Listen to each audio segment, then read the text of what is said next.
kerana memilih buletin utama waktu ini. Saya Anulizah Azjumi Tawabaka. Jangan ke mana-mana, buletin utama bermula sekarang.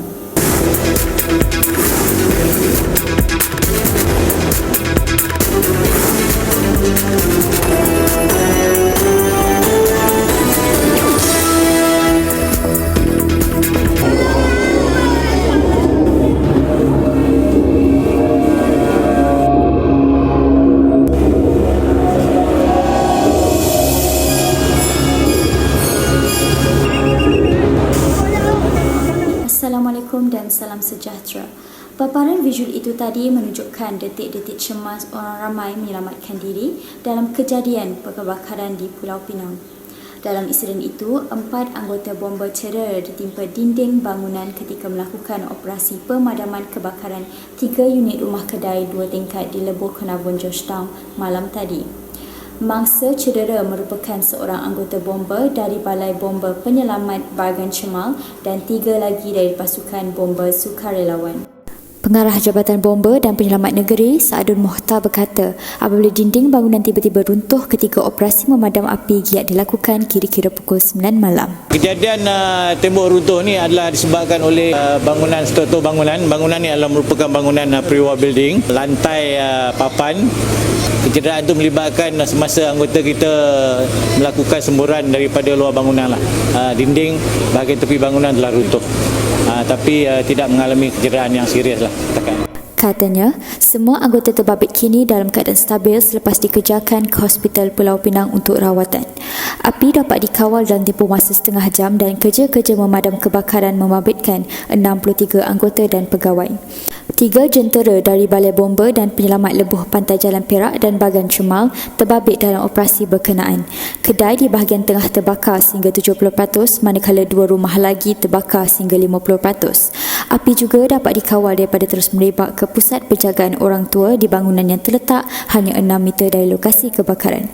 73 warga emas dari rumah penjagaan dipindahkan dengan bantuan orang ramai ke tempat lapang dan selamat. Tiada kemalangan jiwa dilaporkan, punca kebakaran dan anggaran kerugian masih dalam siasatan. Sementara itu, satu kluster baru di Tawau Sabah tercetus membabitkan seorang guru besar sebuah sekolah rendah berusia 58 tahun. Jurucakap COVID-19 Sabah, Datuk Masidi Manjun memaklumkan kes dikenal pasti sebagai kluster Rich Park sehingga kini sudah menjangkiti 12 individu. Kes indeks merupakan seorang lelaki disahkan positif selepas menjalani saringan bergejala di klinik swasta pada 1 April lalu. Berdasarkan penelitian kes indeks, dipercayai mendapati jangkitan ketika menghadiri majlis kenduri kahwin ahli keluarga di 3 lokasi berbeza. Selain itu, kes indeks juga telah mengadakan mesyuarat yang dihadiri sekurang-kurangnya 50 orang. Setakat ini, 59 orang telah disaring dan 12 individu didapati positif. Aktiviti pengesanan kontak rapat kini giat dijalankan. Datuk Masidi Majnun yang juga Menteri Kerajaan Tempatan dan Perumahan merangkap Menteri Kewangan dua negeri turut mengatakan jumlah COVID-19 di Sabah masih kekal 2 angka. Sekian sahaja berita utama Berhad seketika.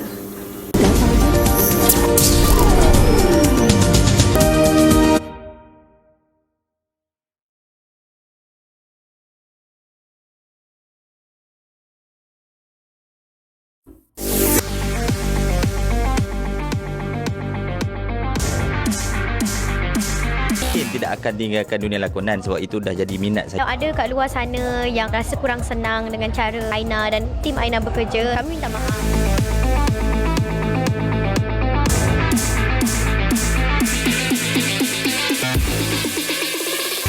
Bacakan hari minggu anda bertemankan saya, Izzah Azrin dalam Melodi. Sebelum tu saya ucapkan terima kasih banyak kerana tak jemu menonton Melodi. Setiap hari Ahad buka TV tengok Melodi untuk dapatkan berita sensasi berkenaan dengan dunia seni tanah air. Dah jangan banyak cakap sangat sebab hari ini banyak sangat berita menarik yang saya ingin paparkan kepada anda. Antaranya pasal MKK Klik, pasal Ezlin, pasal Nina Rifa yang tak habis-habis masih dalam siasatan dan sebagainya.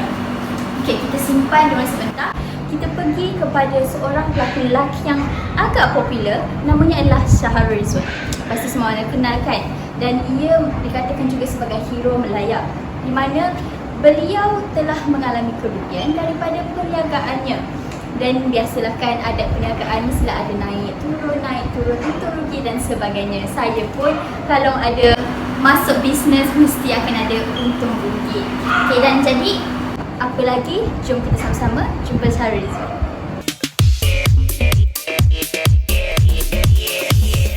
InsyaAllah aku dapat kerja nanti, kita share. Pelakon Syahrul Rizwan pernah mengalami kerugian hampir RM30,000 Malaysia dalam perniagaan yang sebelumnya. Namun, ia tidak mematahkan semangat pelakon ini untuk melabur dalam perniagaan baru. Baru ni Syahrul Rizwan ada mengeluarkan produk sendiri. Apa yang menarik saya baca, katanya sebelum ni pelbagai perniagaan yang pernah diceburi oleh you, katanya sampai kerugian berpuluh ribu. Jadi ia tidak mematahkan semangat Syahrul. Jadi apa yang boleh dikongsikan? Bila kata tak putus-putus lah untuk nak buat perniagaan baru. Saya anggap apa yang saya jalankan sebelum ini tiada ilmu. Dan Alhamdulillah pada awal produk keluaran baru, wangian di rumah juga, kereta yang kita keluarkan setakat hari ini 3 minggu kita dah habis dalam 15,000 unit. Dan juga insyaAllah barang-barang akan sampai bulan 4 nanti kita ada 100,000 incoming. Benda tu saya rasa satu achievement yang baru untuk saya. Dulu saya buat bisnes, saya tak ada ilmu, saya tak ada partner. Tapi pada hari ini saya ada orang yang kuat di belakang saya, banyak guide saya. Saya nampak peluang untuk lebih jauh ke depan lah, insyaAllah. Okey, itu dia berkenaan dengan Syahrul Rizwan. Apa-apa pun Melody ucapkan all the best dan semoga maju jaya. Okay, sebelum kita pergi kepada isu sensasi seterusnya berkenaan dengan Aina Abdul, saya ingin ingatkan tentang jangan lupa tonton COVID lakonan Nora Danish, Tony Yusof, Remy Ishak dan ramai lagi pelakon-pelakon yang hebat. Kat mana nak tengok tu?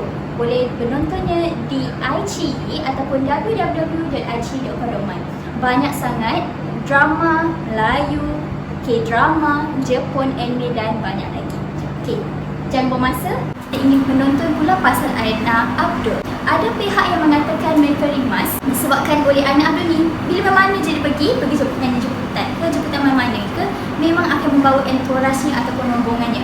Mungkin ramai-ramai tu ada yang makeup artist, ada yang stylista, ada yang tukang buat tudung, tukang buat baju dan banyak lagi. Jadi, apa kisah Aina Abdul ni? Jom kita jumpa dia.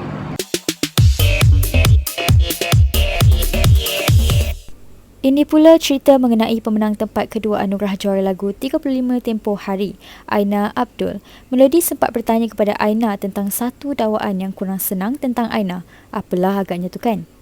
Biasalah Melody adalah orang kata usik-usik sikit lah kan. Jadi mungkin Aina, komen Aina sendiri, orang kata umum tahulah, orang kata dalam industri lah khususnya tahu Aina kalau pergi ke mana-mana event atau mana-mana persembahan, you akan datang bersama dengan team you kan. Komen Aina sedikit apabila ada yang sampai kepada kami yang mana mengatakan bahawa ada yang kurang selesa apabila Aina datang tu beramai-ramai. Komen Aina. Alhamdulillah, Aina ada tim-tim yang Aina bekerjasama daripada sumpah dulu. Sikit-sedikit kita ambil talent ni untuk kerja dengan kita sebab mereka sangat bagus. Tetapi kalau ada kat luar sana yang rasa kurang senang dengan cara Aina dan tim Aina bekerja, kami minta maaf. Tapi Aina boleh cakap yang Aina pun masih baru. Kalau apa salah silap Aina, boleh tegur Aina secara terbuka. Aina perlukan feedback anda semua untuk buat Aina lebih better. To iNation, terima kasih kerana jasa anda sampailah kita menang HL nombor 2. Alhamdulillah. Okey, itu dia berkenaan dengan Aina Abdul. Apa pun Aina, Aziz nak ucapkan semoga maju jaya dan all the best. Dan jangan lupa buat lagi banyak-banyak lagu yang best-best. Okey? Apa pun yang buat Aina happy, apa yang buat Aina selesa, just buat je. Asalkan kita tak ganggu orang lain.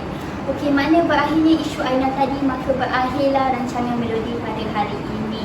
Dan sebelum saya tinggalkan anda semua, jangan lupa saksikan Melody Raya yang kami telah rekod untuk tontonan Raya kelak, di mana isinya adalah berkenaan dengan kami akan kumpulkan artis-artis yang popular, artis-artis yang menarik perhatian anda untuk ditonton pada hari raya nanti.